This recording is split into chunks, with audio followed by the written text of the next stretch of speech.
Kapag hindi masyadong malaki yung budget namin at may handaan sa bahay, nagtutulong na lang kami ni mami magluto kaysa umorder pa. Mas marami kasi kaming naluluto kahit maliit lang yung budget. At ito nga nung birthday ko, naisipan namin magluto ng 4 na ulam gamit ang manok. At yung una naming niluto itong chicken caldereta. Una, pinirito muna yung hiniwang patatas tsaka carrots. At pagkatapos, igisa sa margarine yung sibuyas at bawang. At sunod naman, nilagay na yung mga hiniwang manok para maiwasang masira agad yung mga ulam. Siguraduhin yung fresh pa yung mabibili yung manok at wala pa itong amoy.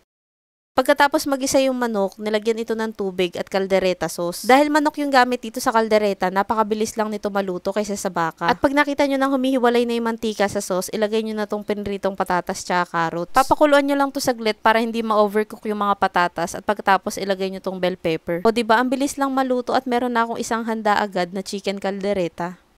Yung sunod na lulutuin naman itong chicken fillet na nilagyan ng patis at paprika. Hindi na kami nahirapang maghimay at maghiwa dito sa chicken fillet kasi dito sa napagbilhan namin ng manok, pwede ka makapili dito kung anong part yung bibilhin mo. Kaya no, may fillet, wings, drumstick, tapos pwede rin kayo makabili ng isang buong manok. Pinadeliver lang namin to sa bahay at ito fresh na fresh yung natanggap namin. Itong chicken fillet nga pala, lalagyan nyo ng tig-3 kutsarang cornstarch tsaka harina, pati na rin itlog. Pagkatapos, nilagay ko muna to sa ref para ma-absorb muna yung mga nilagay na sangkap. At sunod, babalutan nyo ito ng breadcrumbs at ayan, pwede na itong iprito. O diba, saglit na saglit lang at may pangalawang ulam na nagawa at ito yung chicken fillet. Yung pangatlong ulam naman ay chicken wings. Simpleng prito lang to ng chicken wings at nilagyan lang ito ng breading mix. Katulad ng fillet, mas maganda na ibabad muna to para ma-absorb muna yung timpla tsaka nyo to iprito. At ayan, tapos na kami agad sa pangatlong ulam. Siya nga pala guys, wala pang 10 yung kakain sa birthday ko kaya ito lang din yung handa ko. Yung panghuli namang niluto, itong creamy chicken mushroom. Binabad ito sa paminta tsaka asin bago iprito. Siya nga pala guys, hindi ko maibigay sa inyo yung exact measurement kasi ganito magluto yung nanay ko. Tansya-tansya lang kasi dito sa bahay sa paglagay ng mga ingredients at bihira lang kami magsukat. Kaya naman ako lang din yung ganitong style sa nanay ko. Natuto nga pala ako magluto dahil sa panonood ko lang sa kanya habang nagluluto. Balik na tayo dito sa chicken mushroom. Igisa nyo yung bawang, sibuyas, mushroom, tapos ilagay nyo dito yung piniritong manok. Yung pagkakahiwa nga pala sa mushroom, yung isang buo, hatiin nyo lang sa dalawa. Pinirito din muna tong manok para may konting crispy na texture dito. At meron din kasing dalang ibang lasa yung manok kapag pinirito nyo muna bago nyo lagyan ng sabaw. Pagkatapos itong mag-isa sa bawang, sibuyas at mushroom, lalagyan na ito ng 1 cup ng tubig. Pakuluan lang ito ng ilang minuto tapos lagyan nyo lang ng toyo. At sunod, ilalagay na tong all-purpose cream. O diba, napakadali lang din tong lutuin kagaya ng chicken caldereta. Pagkatapos lang din ito pakuluan, ito pwede na rin kainin. Ito lahat yung naluto namin ni mami, yung chicken fillet, chicken caldereta, chicken wings, at chicken creamy mushroom. At pagkatapos, nagluto na lang din ng 1 kilong spaghetti at ayan, may handa na ako sa birthday ko. Sa mga cake naman, lahat yan ay binigay lang din. Nakakatuwa kasi napakarami kong cake. Kaya maraming salamat po sa lahat ng mga nagbigay.